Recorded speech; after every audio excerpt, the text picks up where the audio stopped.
Hey there, welcome to Strong Mind, Strong Body. I'm your host, Angie Miller, and today I want to talk to you about you, but not just you, but specifically the best you. The you that wakes up in the morning and something just feels amazing, and the whole day just seems to be a seamless day where everything goes just the way you planned.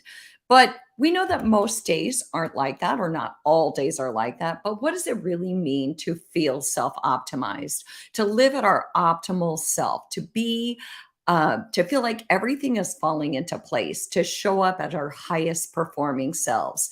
And so, how do we do that more consistently? How do we do that on a regular basis? And so, I have a guest today. His name is Richard Jordan.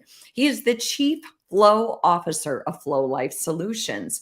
Richard does a lot of work as a health and wellness consultant and as a corporate wellness specialist. And he's very renowned in helping individuals and teams work toward health optimization. Specifically, how do we imply or implement measures so that we can show up as our best self most of the time?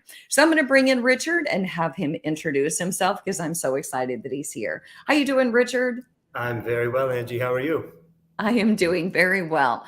So let's see. Right now, you are in Miami. Is that correct? I am. I'm in Miami right now on a little trip to the U.S. visiting family. All right. And before that, Saudi Arabia. Yes. That's where I spend the majority of my time. Okay. So, Richard, I'm really impressed with the work that you do towards self optimization and how you work with corporations. I know a lot of your work is working in the corporate wellness space. And really, what I want to talk about today is how do we, as everyday people, but also as personal trainers, group fitness instructors, coaches, how do we show up as our optimal selves, but how do we also help our clients? So I'm hoping that you and I can break that into some tidbits and takeaways so that everybody can walk away and say, okay, I've got some ways that I can feel my best most of the time. Does that seem possible? Absolutely.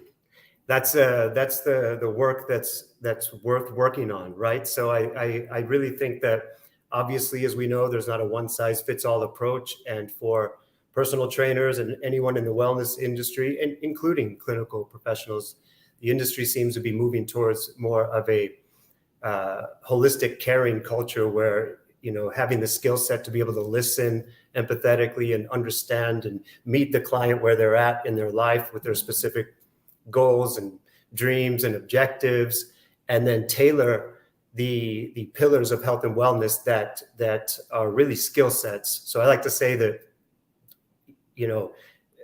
health, wellness, nutrition, mindset, fitness, sleep optimization, these are all dynamic skill sets that have to be drawn upon and even pivoted and modified based on the age and stage of life that you're in order to meet the dynamic demands of life. So without optimizing all of those as a system of systems, it's hard to kind of only take one path towards that daily best self optimization. Yeah, well, and I like the way that you said that it starts with listening. It really starts by, if I was your client, you listening to me and hearing about my life as it is now, as it is in status quo. And then hearing maybe through your lens, possibly as I'm talking to you, what's working, what's not working. And then thinking about, okay, if I meet Angie where she's at, how can I help her optimize her life by implementing these holistic pillars that are the same, so to speak, for everyone, but different in the sense that they are catered toward me and what I need and catered toward you and what you need. So let's talk about that. Let's talk about kind of, I think you call it like life performance and flow. And in order for us to show up as our highest performing selves as often as possible, whether we're a mountain climber or a CEO or a stay at home person, whatever we do in life, what's the first kind of holistic pillar that you talk about with your clients to help them optimize themselves? Well, it's one of the hardest ones, which is mindset, and of course, it's a broad category, right? So I mean, when you hear mindset, what does it mean? And it can be, you hear positive and negative, and scarcity and abundance, and also the beliefs that you hold to be true about really anything. So when it comes to your health and wellness, with clients, we have to really explore what's their dream, their purpose, where do they find meaning in their life? Maybe they need help with that too, right? And then really try to get them to self-explore whether or not they're living in a way that's affirmative to that, right? So having an authoritarian approach as a health coach and like, this is how you have to work out and this is how you have to eat and this is the right way to sleep is, et cetera, is not necessarily the approach where we get the most successful response from the clients. So it's a lot of self-introspection on the client side. We're kind of a guide on the side rather than the authority, to get them to really see how they can achieve those goals and objectives and dreams and passions and purpose and whatnot by optimizing those pillars of health so that they can show up more often better as their best self than not. Now, are we always going to have amazing days? No, everybody has good days and bad days, but we can have more good days and more high performance days. And that's what as you were talking about, whether you're a mountain climber, a CEO, stay-at-home dad, a housewife, it really doesn't matter.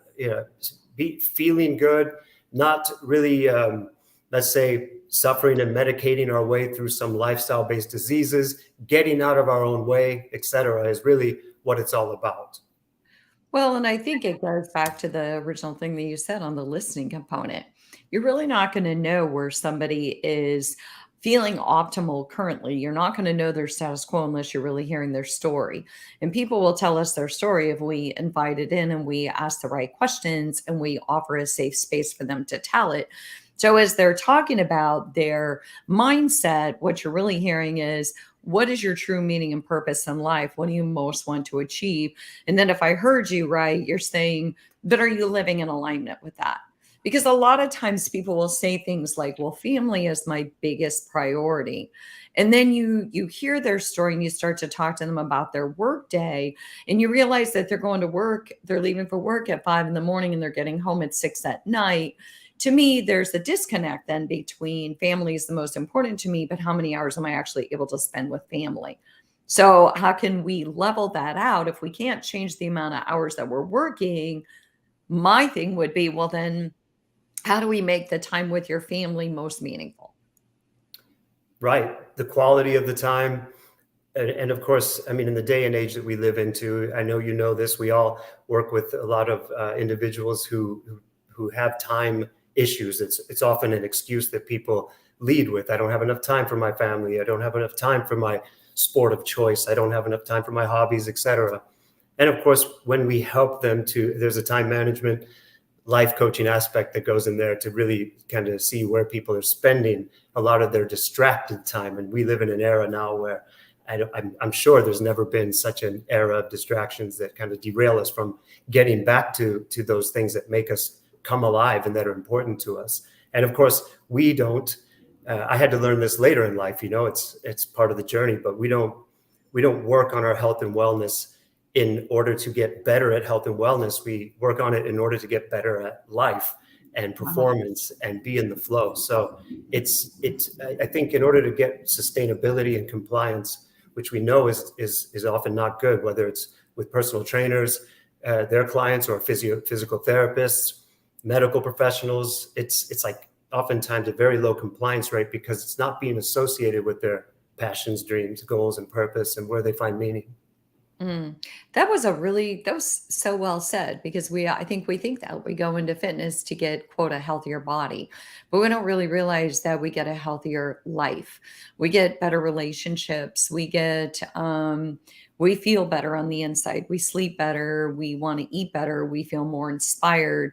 It feeds off of itself. Positivity feeds off of positivity, just like negativity feeds off of negativity. So I think you're right. They have to see the connection between you're not going to the gym to get a buff body, you're going to the gym to impact your entire life and to have a better quality of life. So I like that. You always start with mindset then. Where do you go from there when you're talking about holistic pillars? You're working with your clients. I move on to breath next, and I know this is pretty common in the industry.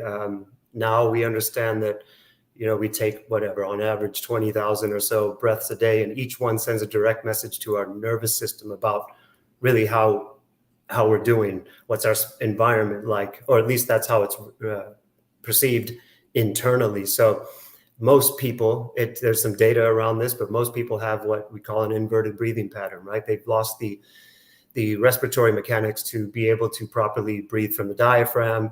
They're taking short, shallow chest breaths while they're sitting watching Netflix.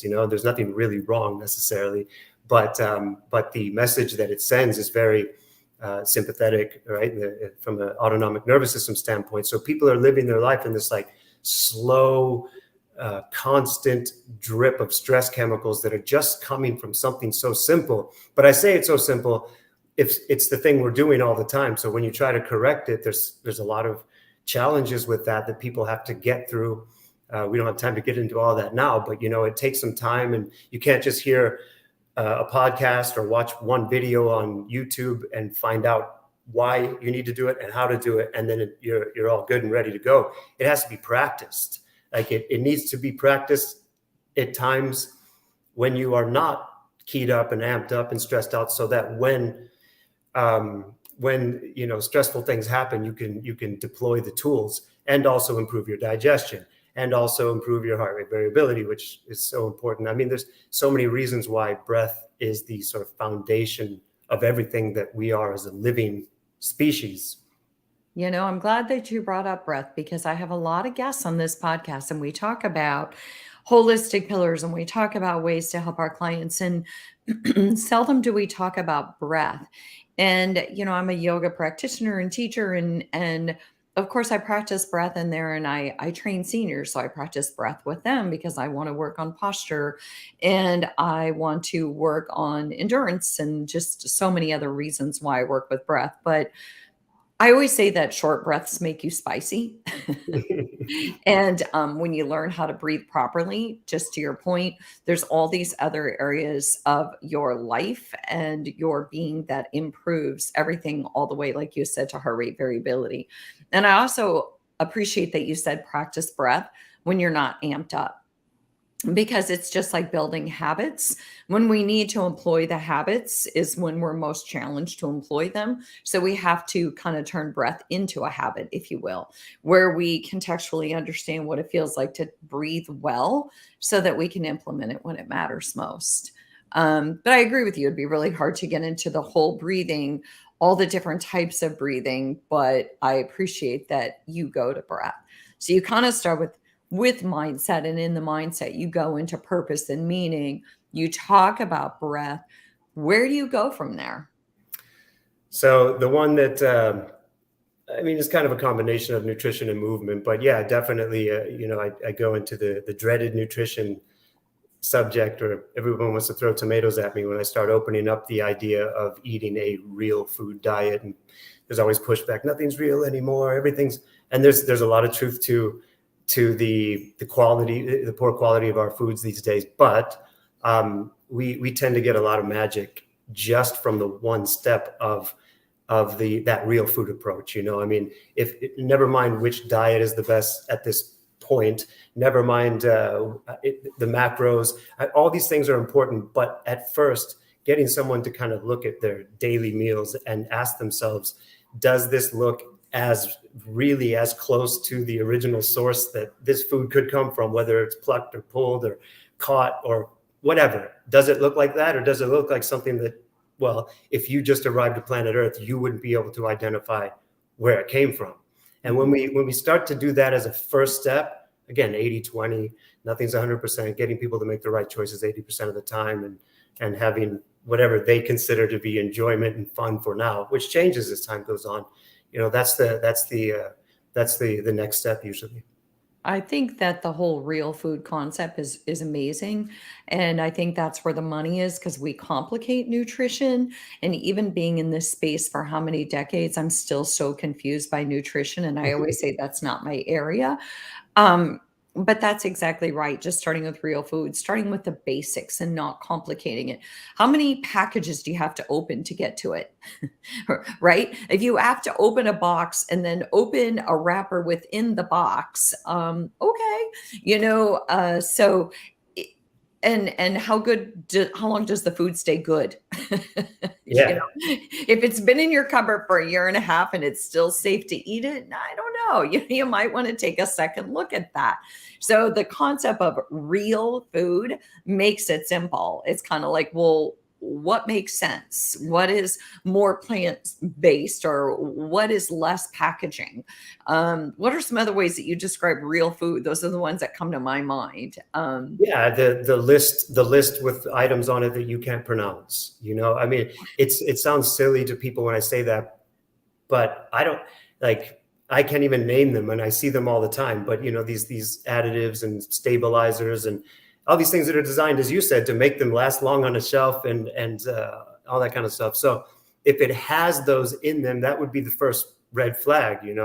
When you get well, these foods that we're talking about that fall into the real food category don't come with an ingredients list in the first place. So if the majority of the stuff you're eating comes with an ingredients list, you're already spending a lot of time in the wrong direction here. When you have to Google the ingredient. I like that. So Richard, I just want to reintroduce you. So my name is Angie Miller. This is Strong Mind, Strong Body. And my guest today is Richard Jordan. He's the Chief Flow Officer of Flow Life Solutions. We're talking about self-optimization. What are some holistic pillars to help us all increase our performance? And what does it really mean to show up optimized as our best self as often as possible? How do we do that? Because at the end of the day, we all want to have more good days than bad. So how do we make that happen for us so that we can help make it happen for our clients? So Richard, you've talked about mindset and you've talked about breath and nutrition. What else do you talk about with your clients to kind of build this pillar of health? Movement, as fitness and movement being a very common industry term these days for it, because it's accurate, right? So, and you mentioned posture, Angie, and I come from that industry. The musculoskeletal world is what pain and prevention and pain management and prevention, et cetera. And the approach to movement that we try to impart on people now, it's to change their mindset about it and understand that everything that we're doing is just a mimic, or it should be anyway, right?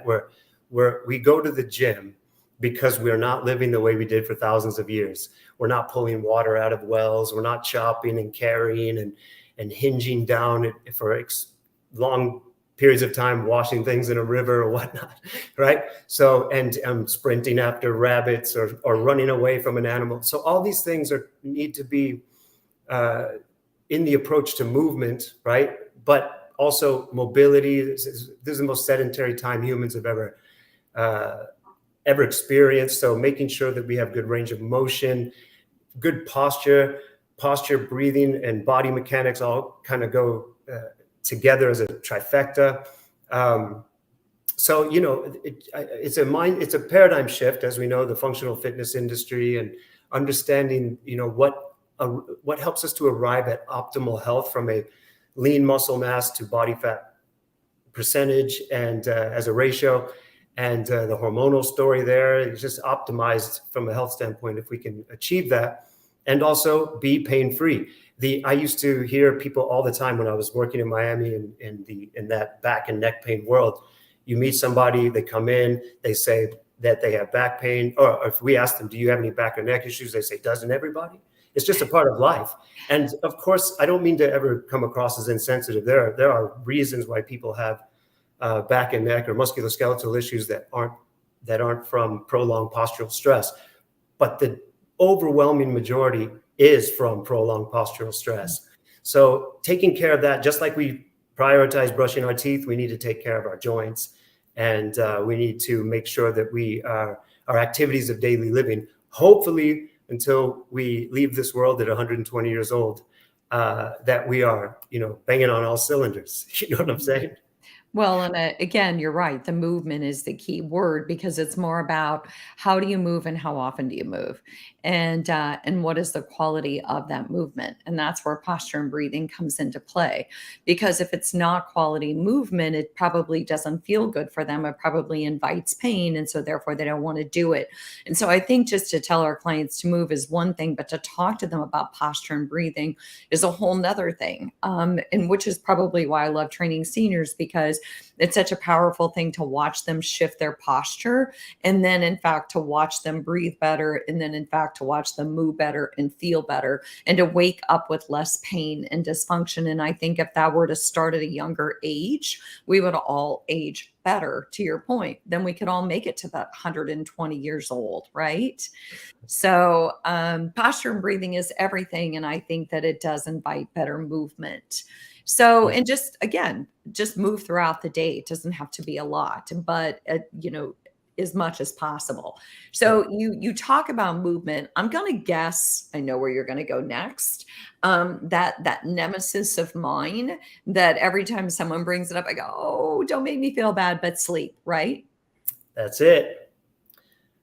And I guess we could say sleep and recovery. We could put the two together, but really, I think the focus needs to be on sleep specifically because um, I like to think of it as that, sleep is not how we end our day; it's how we start it, and that's one mindset thing that I try to get people to really change. Like, you don't want to burn yourself out and exhaust yourself all day long so that you can lay your head on the pillow and knock out. It's more that the quality of your sleep each and every night is going to determine to a huge degree the quality of your day, and of course your blood sugar and your blood pressure and your we can get into like ghrelin and leptin and fat storage. I mean, there's so many interesting things around sleep and sleep quality.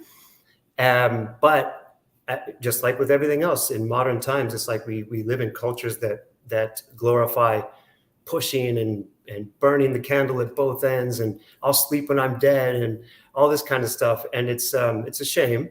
And a lot of people have become very compromised in their sleep. And you hear it all the time. I'm not a morning person. Usually that's a sign of a need to fix one's sleep behaviors, sleep hygiene, all the things that lead up to sleeping well on a regular basis happen from the time you open your eyes in the morning. And the only time, as we all know, the only time that our physical tissues of our body and our brains, everything, reasoning, short-term memory converted to long-term memory, and the glymphatic system, the cleaning out of the beta amyloid in the brain, which could lead to mental degenerative diseases in some cases. All these things happen only really at one time, and that's when we're sleeping. So if you're eating amazing, right, you got a great relationship with food, and you've got a great fitness program going on, and you got great social bonds, and you're meditating and all that, most likely you'll sleep well anyway if you're that person. But if you're that person, but you don't sleep well on a regular basis, you're not prioritizing that relationship with sleep, you will not arrive to, your optimal self and your best self and your healthiest self. It's just not possible. Right. Well, I think I need to start dating sleep and take my relationship with sleep a little bit more seriously. Sleep and I need to go on some healthier dates. Let's put it that way. Richard, I have a question for you. All this invites some thoughts because I know you do a lot of work in corporate wellness. And I'm sure you could say a lot about the state of corporate wellness in the world today and the importance of corporate wellness. And I'm curious about that. Like, I guess one of the questions that comes to my mind is, we talk a lot about how somebody can be successful in one area. So you can be successful in your work, but you may not feel successful in movement, or, it goes to that self-efficacy, which is basically situation specific. I might have high self-efficacy at work, but you might take me to a gym and I'm like a fish out of water. And so when you're working with, you had mentioned to me, that corporate wellness, that whole state of corporate wellness, why is it so important and how is it impacting our world today? That's a big question, but I wonder if you can address that. Yeah, I think my answer might sound a little oversimplified, but I always like to think of it as those employed individuals spend more awake time at work than they do at home with their loved ones. Awake time. I'm not saying, obviously, it's not necessarily more time, but awake time, right? So if you're spending most of your waking hours per week working around individuals that you don't particularly love, and around a lot of stress and deadlines and um, sedentary postures and just all these things that really, if you wrap up everything we've talked about so far, work can either make or break the health and wellness from a mental, physical, and spiritual standpoint of each individual that has a job, right? So it becomes incumbent. It has become incumbent on the senior level of organizations to move towards more caring cultures, especially, and like in my market, there's a rapid increase in office space. I mean, the multinational corporations are expanding. The United States is no different, but any place where that's a reality, it's really needs to be an employer sponsored. There needs to be an employer sponsored program that helps to promote healthier behaviors for their employees and maybe even their families. Some of them do that, right? Because again, it's where we're spending our lives. Right. Well, it's interesting because my husband works for a company, and I remember years ago him saying that um, that they had a meditation room. And I was like, oh, does anyone go in there? He's like, never seen anyone in there. And so I think that that's how it started out. I think in a lot of corporate environments, word on the street was we have to take more care of our employees. We have to make sure our employees are doing well, taking care of themselves. But there was no real commitment to that, or no real, gee, how do we go about doing this? And to that point, look at the fitness space. We're still only hitting 20% of the general market.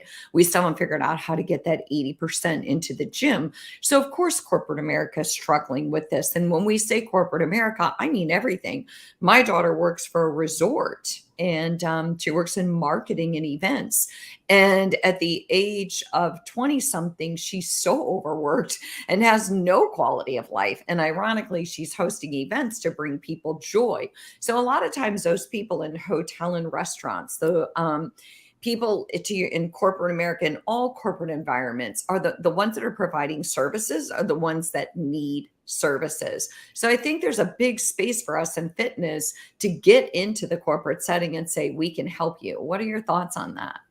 Yeah, absolutely. I think that you're very right. When I started in 2015, where I started going into the corporate sector with personal trainers, and it was is very successful. But the ones that, as we've been talking about, the ones that were able to do it are the ones who can be flexible in their own approach. So the framework is there for corporate wellness, because as you also mentioned, a lot of companies just don't know where to start or what to do. So I think anyone in the fitness industry that wants to be, there's a lot of opportunity. If you look at how much of the worth is, like billions, and it's by 2030, it's supposed to be like exponentially larger. It's a huge industry. And to go in though, and know how to listen to what the needs of the organization are, because each one's going to be different, that's a skill set that wasn't going on in the 90s, when corporate wellness was just events based. But now you have to be able to go in, hear what they need, what kind of data do they want to collect, know how to navigate that data. Maybe you need to collaborate with a clinician to help you with that. And also ask the employees what they want, like what would be meaningful to them, not go tell them. We're not here to do wellness to you. We want it to be done for them. And then that's also why setting the tone at the top and getting the senior level bought in, so that they're visible in the program, so that the employees feel like it's truly becoming part of their culture, is so important. I don't know if that answers your question. No, 100% does. And I like the way that you said, go back to the listening. Meet with the people who can implement the program, ask them what they need, what kind of data they want, but then also invite them to talk to their employees, or invite them to give you the opportunity to pull their employees or talk to their employees and say, what do their employees actually need? And that's going to be very individual. But I think for any type of corporation, whether it's hotel and restaurant, whatever the industry is, the key is that there has to be buy-in, so that it's not just a room that's sitting there. Like there's a fitness room, but I dare you to go in there and take time out of your day because you might be judged. There needs to be the buy-in that it actually matters and that it ties into increased productivity. It's like I work for an employee assistance program, and we have data to support that when we provide emotional support and assistance, that productivity goes up. And we use that data to say we need to provide these mental health services if you really want good productivity and outcomes for your employees. Yeah, productivity and also, presenteeism, right? This is a big issue, and there's some interesting data out there for people to go look at. But this presenteeism, where people are showing up certainly less than optimal in the way that they're feeling about themselves, about life, and a lot of things. Maybe have some of the chronic illnesses that are getting in their way, and so they're showing up to work, but they're not their best selves, which is more, it drags down the bottom line in the end more than absenteeism. So it's and the disengaged employees and what's known as actively disengaged, the ones who become sort of so in that bad space that they're almost a toxic to the environment at work. All these things are so important as far as what drives what we're doing. And yeah, I mean, it's as far as success of these programs, what we normally see is that, and this is what I hold myself accountable to, we just want participation. We don't want the empty room, right? We don't want the empty fitness room or the empty meditation room, or what we want is to come up with meaningful programs that at least in year one get 25% participation. It doesn't have to be in one thing. It could be multiple programs, but you got employees, 25% of the workforce engaged. And then by year two, you want to try to hit 50%. And only by the third year do you even want to start talking about the bottom line and what's the return on the investment and all these types of things. So, but if you get that participation going, it kind of comes together. It's if you've got a good program to deliver anyway. So I like that, the focus versus on participation and increasing participation, because I imagine that it's harder to track the other, how much that's affecting productivity, so forth. But I like also the presenteeism and how it's one thing we can not be absent, but we can still not be present. So, because there's a big leap between I'm present or I'm not absent, but I'm actually present in a part of this organization, these conversations that are taking place, and my commitment to it. But I also think that the opposing side of it is look at the destructive behaviors that happen. Look at the relationship discord when somebody is putting in so many hours that their family life is so deeply impacted. And so relationship discord that leads to divorce and breakups, talk about a killer of productivity. So I think that helping employers see it, not through the, gee, I'm going to scare you tactic, but also reminding them that there's a lot more ways to look at productivity, right? Absolutely. Yeah, definitely.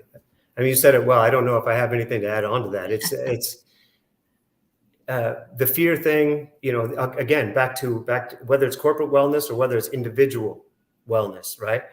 Trying to do it from an extrinsic fear-based approach rather than to ourselves as well as to the employees in a corporate wellness arena, the intrinsic part, which requires organizations to sometimes really step out of the comfort zone to engage with employees like that. And then instead of trying to change by fear or by negative motivators, you change because of gratitude, right? Gratitude for yourself, gratitude for the faculties that you have, and also just kind of getting the employees to understand that however they see the rest of their life, whether it's the last 10 years of their life, whenever that is for them, that they don't want to be, they want to be mobile. They don't want to be suffering and medicating. They want to have a good quality of life. That starts now. And we're here to support you with that journey. I like that a lot. And I think that's a great way to kind of close the show. And I think also